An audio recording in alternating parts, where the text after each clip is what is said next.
तो जरा समझिएगा जी, आप लोग रूस और यूक्रेन के बता रहे हैं कि बीच युद्ध के वजह से पूरे विश्व में बता रहा हूं कि गेहूं के लिए क्यों भैया हो रहा है महामारी।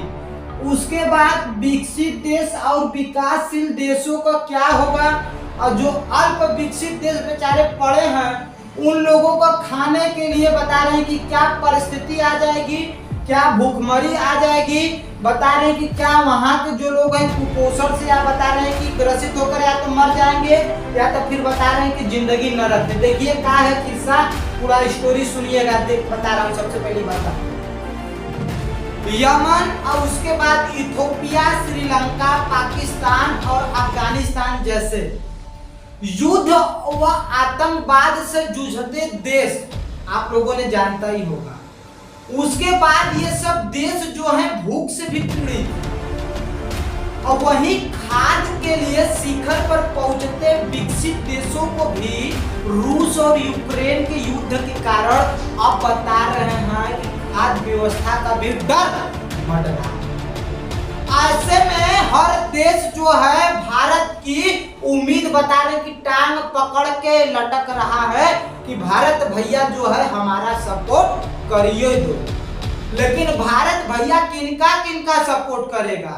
अरे बहुत करेगा, 10 देश का करेगा, बहुत करेगा 20 देश का करेगा। लेकिन भारत का तभी करोड़ों जनसंख्या है, आखिर सबको बांटी देगा तो भारत का जवान 140 करोड़ जनसंख्या है, वो कहाँ जाएंगे बिना खिले, बिना मरेंगे क्या?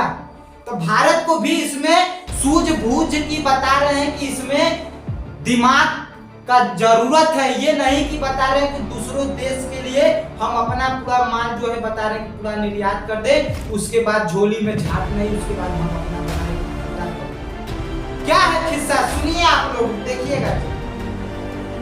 जब रूस और यूक्रेन पर आक्रमण हुआ था तब उस समय खाद्य के संसार से बता रहा हूं कि आने वाले सबसे घनघोर समय था। यहां तक कि किसी को तो बता रहे हैं कि अनुमान भी नहीं था कि गेहूं हो गया, मक्का हो गया, सेव और सोया हो गया, सूरजमुखी हो गया, उसके बाद वैश्विक निर्यात का एक बड़ा बता रहे प्रतिशत उस क्षेत्र से आता है। आयात पर निर्भर बहुत सारे विकासशील देश दोनों बता रहे हैं कि युद्ध के देशों के मुख्य निर्यात बाजार हैं। लेकिन युद्ध के कारण आज दुनिया के कई आयात और निर्यात विकासशील देशों में बता रहे हैं कि खाद्य की कीमत इतनी बढ़ गई है, इतनी ज्यादा बता रहे हैं कि ऊंचाई पे जा रही है, इतनी ज्यादा बता रहे हैं कि बढ़कर बता रहे हैं कि पैसा की कमी हो जा रही है, तरक्की पे हो जा रही है खाद्य की, कि जो बता रहे हैं कि विकासशील, उसके बाद जो अल्प विकासशील देश है वो पवन आगे बढ़ रहा है।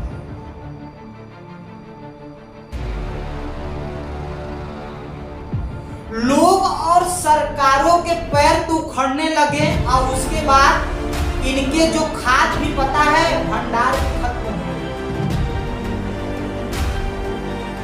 उसके बाद अकाल जानते हैं ना, अकाल अपना डेरा जमाने लगा।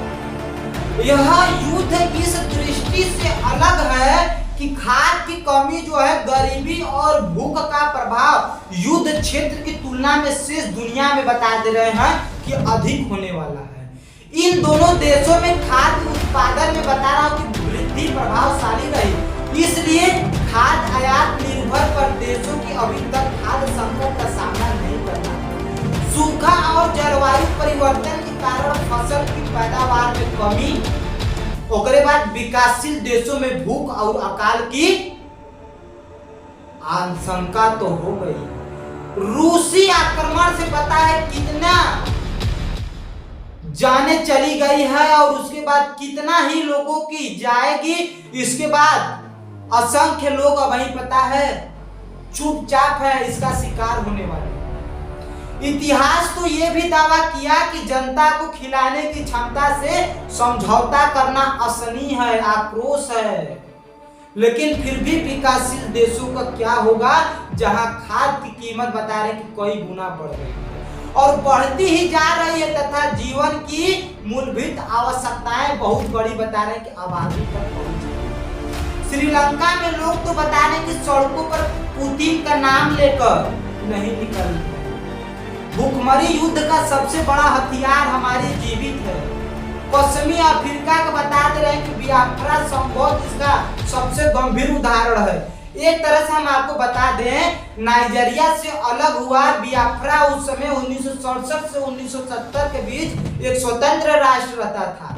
लेकिन नाइजीरिया के गृह युद्ध में, जिसे नाइजीरिया बियाफ्रा युद्ध भी कहा जाता है, हम आपको बता दे रहे हैं कि जो बियाफ्रा के 20 लाख से अधिक लोग बता है, जिसमें 3/4 बच्चे थे, उस समय बता है भूख से मर गए थे। क्योंकि नाइजीरिया से क्या हुआ था, नोक झोंक हुआ था उस समय, और उसके बाद बियाफ्रा के लोगों के बीच पता है खाद का वितरण रोक दिया था।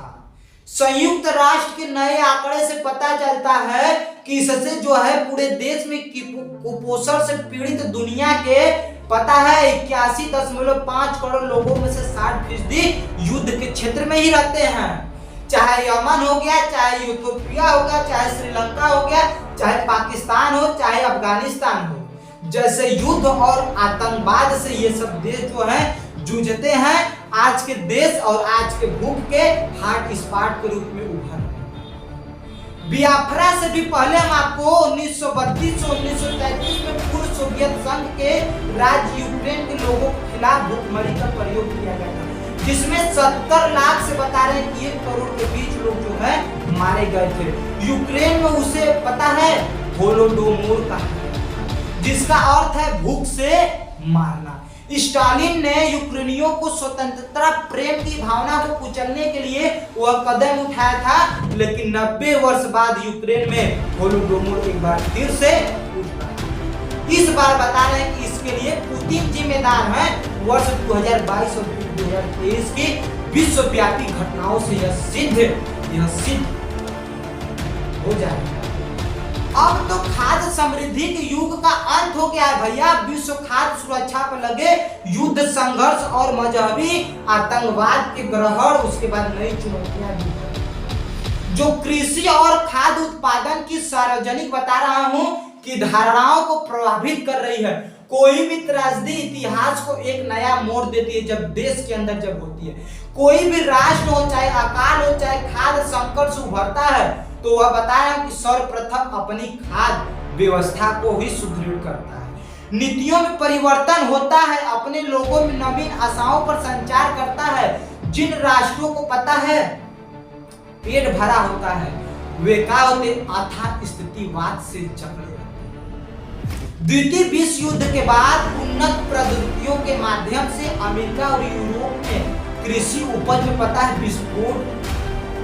युद्ध और भूख की पता है त्रासदी वर्षों में झेल चुके राष्ट्रों का मूल मंत्र था शांति के लिए भोजन। लेकिन द्वितीय विश्व युद्ध के बाद खाद्य के लिए बता रहा हूं शिखर पर पहुंचे देशों को अब खाद्य डर सता रहा। अकाल की बता रहा हूं कि सूंघते हुए यह दामन छोड़ने लगे हैं जिन विकसित देशों से अन्न आयात कर विकासशील राष्ट्र अपने लोगों की खाद्य सुनिश्चित कर पाते थे। लेकिन अब वे भारत की ओर हाथ फैलाते हैं और भारत की ओर देख रहे हैं पूरा यूरोप। आस लगाए हैं कि भारत हमारा सपोर्ट करे, लेकिन रूस यूक्रेन युद्ध के चलते वह भारत से गेहूं आयात करेगा। अंतर्राष्ट्रीय मुद्रा जो कोष होता है, जिसे कहते हैं IMF, यानी जो भारत से भूखमरी के कगार पर खड़े देशों को अनाज भेजने की प्रार्थना कर रहा है।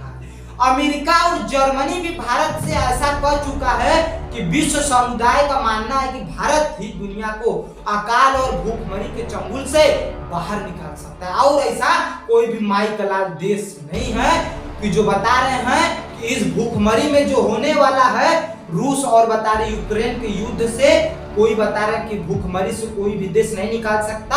एक भारत ऐसा देश है कि जो पूरी दुनिया को भूखमरी से निकाल सकता है। यहाँ तक सोच लीजिए स्थिति आ चुकी है। इसके बाद आपको बता रहा हूं कि भारत दुनिया को अकाल और भूखमरी के चंगुल से आप लोगों ने जाना कि बाहर निकाल सकता है। लेकिन ऐतिहासिक रूप से हुई, जिसे हमने पता है हरित क्रांति का नाम दिया। लेकिन यह भी सच है कि हरित क्रांति ने परिस्थिति विनाश और पर्यावरण प्रदूषण के रास्ते खोले हैं। और यह भी साबित हो गया है कि कृषि की चलाऊ और प्रौद्योगिकी की दुनिया को खाद्य सुरक्षा नहीं दे सकती, बल्कि सरकार, योजना और नीति और निर्धारकों, कृषि वैज्ञानिक और कृषि शिक्षकों को अच्छा में कृषि कानून की नई रणनीति तैयार करनी होगी, जो जैव विविधता पर आधारित हो, पारिस्थितिकी हो, उसके बाद सहायक हो, पर्यावरण हो, लोगों के स्वास्थ्य के लिए हितकारी हो तथा जलवायु परिवर्तन से पैदा हुए बता रहे हैं कि गुरु हो। उसके बाद भारत ऐसी रणनीति को पता है एक रूप देने के लिए बहुत तैयार है। भारत के लिए यह जो अवसर है अपनी बता रहे कृषि संस्कृति के लिए पता है सोने की समान उभर रहा है। लेकिन औद्योगिक कल्चर नहीं बल्कि कृषि संस्कृति भारत और भारत के माध्यम से विश्व कल्याण के लिए बता रहा हूँ कि यह सार्थक होगी। इसी के माध्यम से देश के बता रहा हूँ कि जितने भी हमारे भाई लोग किसान हैं वो अपना क्या है कि भाग्य खोले। उसके बाद आने वाले समय में बता रहा हूँ कि जो किसान भाई इतना मेहनत करके बता रहा हूँ, खून पसीना गार के जो बता रहे हैं कि अपना महीनों का जो मेहनत करते हैं, एक दाना बोते हैं तो पूरा दुनिया बता रहा हूँ कि 100 परिवार चलता है।